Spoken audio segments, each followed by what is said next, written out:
Hi friends, welcome to Bhagiratha YouTube channel. ನಮ್ಮ flight ಇದ್ದಿದ್ದು 11:05. ಅವ್ರು ನಮ್ಮನ್ನು ಬೋರ್ಡಿಂಗ್ ಪಾಯಿಂಟಿಂದ ಫ್ಲೈಟ್ ಒಳಗೆ 10:55ಕ್ಕೆ ಅಲೋ ಮಾಡಿದ್ರು. ನಾವು ಒಳಗಡೆ ಹೋಗಬೇಕಾದ್ರೆ ಡೈರೆಕ್ಟ್ ಫ್ಲೈಟ್ಗೆ ಎಂಟ್ರೆನ್ಸ್ ಆಗುತ್ತೆ. ನಾವು ಅಂದ್ಕೊಂಡಿದ್ವಿ ಫ್ಲೈಟ್ ಎಲ್ಲರೂ ಫೋಟೋ ತೊಗೊಬೋದು ಅಂತ. ಬಟ್ ಎಲ್ಲರೂ ಸ್ವಲ್ಪ ಡಿಸಪಾಯಿಂಟ್. ಫ್ಲೈಟ್ ಹತ್ರ ಫೋಟೋ ತಗೋಣ ಆಗಿಲ್ಲ, ಯಾಕಂದರೆ ಬೋರ್ಡಿಂಗ್ ಪಾಯಿಂಟಿಂದ ಡೈರೆಕ್ಟ್ ಫ್ಲೈಟ್ ಒಳಗೆ ಹೋದ್ವಿ.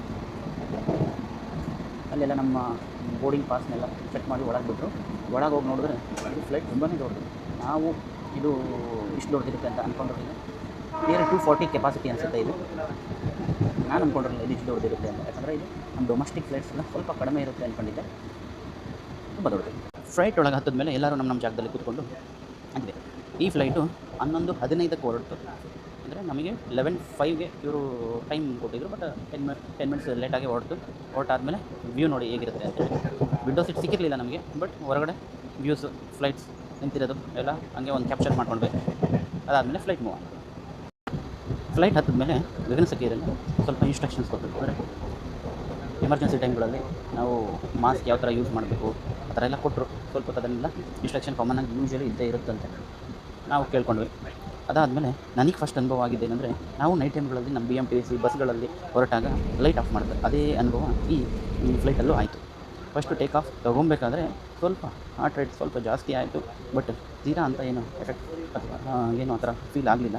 ನೋಡಿ ನಮ್ಮ ಬೆಂಗಳೂರು ವ್ಯೂ ಹೇಗಿದೆ ಫ್ಲೈಟಿಂದ ಟೇಕ್ ಆಫ್ ತಗೊಂಡು 2-3 ಮಿನಿಟ್ಸ್ಗೆ ನಾನು ಮಾಡಿದ ವಿಡಿಯೋ. ಬಟ್ ಟೇಕ್ ಆಫ್ ತೊಗೊಬೇಕಾದ್ರೆ ಮಾತ್ರ ತುಂಬಾ ಸ್ಪೀಡ್ ಹೋಗ್ತಾರೆ. ಫ್ಲೈಟ್ ಒಳಗಿಂದ ಬೆಂಗಳೂರು ವ್ಯೂ ನೋಡಿ ಹೇಗಿದೆ, ಎಂಜಾಯ್ ಮಾಡಿ.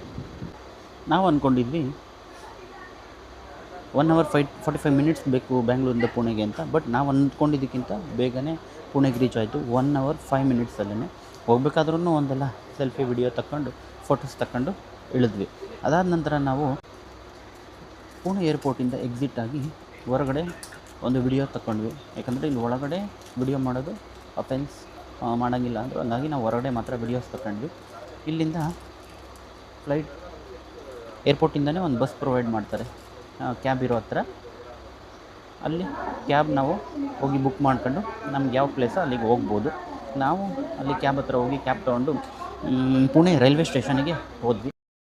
ನಾವು ಪುಣೆ ರೈಲ್ವೆ ಸ್ಟೇಷನಿಗೆ ಹೋಗಬೇಕಾದ್ರೆ 1:30 ಆಗಿತ್ತು. ಆ 1:30ಗೆ ಒಂದು ಟ್ರೈನ್ ಇತ್ತು. ಬಟ್ ಏನಂದರೆ ಇಲ್ಲೂ ಕೂಡ ತುಂಬ ಮಳೆ ಆಗಿ ತುಂಬಾ ಟ್ರೈನ್ಸ್ ಕ್ಯಾನ್ಸಲ್ ಆಗಿದ್ವು. ಅಲ್ಲಿ ಮಾರ್ನಿಂಗ್ 4:45 AM ಟ್ರೈನ್ ಇತ್ತು. ನಾವು ಅಲ್ಲಿವರೆಗೂ ವೆಯ್ಟ್ ಮಾಡಿದ್ವಿ. ಆ ಟ್ರೈನ್ ತೊಗೊಂಡು ನಾವು ಲೋನಾವಾಲಾಗೆ ಹೋದ್ವಿ. Please like, share and subscribe.